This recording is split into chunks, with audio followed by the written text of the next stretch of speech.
کہ عمران خان جب آئیں گے تو شاید وہ حکومت کو بعد میں ٹف ٹائم دیں، سب سے پہلے وہ پی ٹی آئی کے اندر ایک بڑی سرجری کریں گے۔ ان کے سامنے بہت سے لوگ بے نقاب ہوئے، ابھی سے نہیں، الیکشن سے پہلے سے بے نقاب ہونا شروع ہو گئے تھے۔ کس کو نہیں پتا کہ حامد رضا سے ٹکٹ سائن کرائے گئے 4000 ٹکٹ، اور پھر جو بیگ کھولا گیا تو جی اس سے بلے باز کا ٹکٹ نکل آئے۔ اس میں کون لوگ ملوث تھے؟ خان صاحب کو اس بات پہ وہ بہت غصہ ہے۔ پھر جب الیکشن ہو گیا تو خان صاحب غصے میں تھے، پھر انہوں نے کہا اب آپ ایم ڈبلیو ایم میں شامل ہو جائیں۔ تو وہ کون سے لوگ تھے جنہوں نے کسی کے کہنے پر یہ شروع کر دیا، مذہبی منافرت پلانی شروع کر دی کہ جی اب ہم شیعہ پارٹی میں شامل ہوں گے؟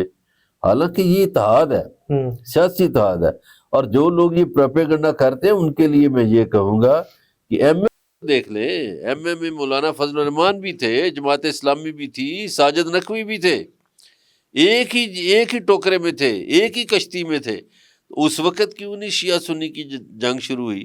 لیکن یہاں پی ٹی آئی کے 2-4 مخصوص ایم این ایز ہیں جو بڑے وفادار بنے پھرتے ہیں خان صاحب کے، لیکن استعمال کہیں اور سے ہوئے۔